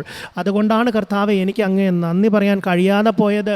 കർത്താവെ, ഞാൻ ആവശ്യമില്ലാത്ത കാര്യങ്ങൾ ഞാൻ ഓർത്തുകൊണ്ടിരുന്നത് കൊണ്ടാണ് കർത്താവെ സ്തോത്രം പറയുന്നതിൽ എനിക്കൊരു ഒഴുക്ക് നഷ്ടപ്പെട്ടു പോയി. അതെല്ലാം പരിശുദ്ധാത്മാവ് ഇപ്പോൾ ഓർപ്പിച്ചു തരുന്നു. പിശാചിനോട് പറഞ്ഞാട്ടെ, ഇനി എൻ്റെ ജീവിതത്തിലെ സന്തോഷത്തെയോ എൻ്റെ കിണറിൽ നിന്നുള്ള ആ ഉറവിനെ തടസ്സപ്പെടുത്താൻ പിശാചേ ഞാൻ നിന്നെ അനുവദിക്കുകയല്ല. എല്ലാ തടസ്സങ്ങൾ, എല്ലാ കല്ലുകളെ ഞാൻ നീക്കിക്കളയുന്നു. രഹബോത്ത് വരുന്നു. ആമേൻ. ഇതെൻ്റെ സമയമാണ്, എൻ്റെ ഫലപ്രാപ്തിയുടെ സമയമാണ്, എൻ്റെ ഫലപ്രാപ്തിയുടെ സമയം. ഞാൻ എഴുന്നേൽക്കേണ്ട സമയം, ഞാൻ പ്രകാശിക്കേണ്ടുന്ന സമയം. ഞാൻ ദൈവത്തെ നന്ദി പറയാൻ തുടങ്ങുന്നു. ഞാൻ എൻ്റെ ദൈവത്തെ നന്ദി പറയാൻ പോകുന്നു. ഞാൻ എല്ലാറ്റിനും എല്ലായ്പ്പോഴും ക്രിസ്തുവേശുവിൽ എൻ്റെ പിതാവായ ദൈവത്തിന് സ്തോത്രം ചെയ്യും. എല്ലാവരും നന്ദി പറഞ്ഞാട്ടെ. നന്ദി പരിശുദ്ധാത്മാവേ, നന്ദി പരിശുദ്ധാത്മാവേ, നന്ദി പരിശുദ്ധാത്മാവേ. കർത്താവേ, ഞങ്ങളുടെ ജീവിതത്തെ ഞങ്ങൾ സമർപ്പിക്കുന്നു. കർത്താവെ, 1000 വർഷങ്ങൾ ഞങ്ങൾക്ക് ജീവിച്ചിരിക്കാൻ കഴിഞ്ഞാലും അത്രയധികം നന്ദി പറഞ്ഞാലും തീരുകയില്ലല്ലോ. അത്രയധികം അങ്ങ് ഞങ്ങളുടെ ജീവിതത്തിൽ ചെയ്തിട്ടുണ്ടല്ലോ. ഞങ്ങളുടെ രക്ഷ തന്നെ എല്ലാം അതിനകത്ത് വരുന്നില്ല. കർത്താവ് സകല അനുഗ്രഹങ്ങൾ കൊണ്ട് നിറഞ്ഞിരിക്കുന്നുവല്ലോ. കർത്താവ്, ഞങ്ങൾ ഇരുന്ന് വെറുതെ കരഞ്ഞുകൊണ്ടിരിക്കുകയല്ല. ഈ വർഷാവസാനം കർത്താവ് ഞങ്ങൾ വിലപിക്കുകയല്ല. കർത്താവേ, അങ്ങ് ചെയ്ത ഓരോ ഉപകാരങ്ങളും ഞങ്ങൾ ഓർക്കുന്നു. കർത്താവെ, അങ്ങേ ഞങ്ങൾ വാഴ്ത്തുന്നു, അങ്ങേ ഞങ്ങൾ വാഴ്ത്തുന്നു, അങ്ങേ ഞങ്ങൾ വാഴ്ത്തുന്നു, അങ്ങേ ഞങ്ങൾ വാഴ്ത്തുന്നു. ഞങ്ങൾ അങ്ങയുടെ വിശുദ്ധ നാമത്തെ വാഴ്ത്തുന്നു, അങ്ങയുടെ വിശുദ്ധ നാമത്തെ വാഴ്ത്തുന്നു. എൻ മനമേ യഹോവയെ വാഴ്ത്തുക. എൻ്റെ സർവാന്തരകവുമേ അവൻ്റെ വിശുദ്ധ നാമത്തെ വാഴ്ത്തുക. ആമേൻ.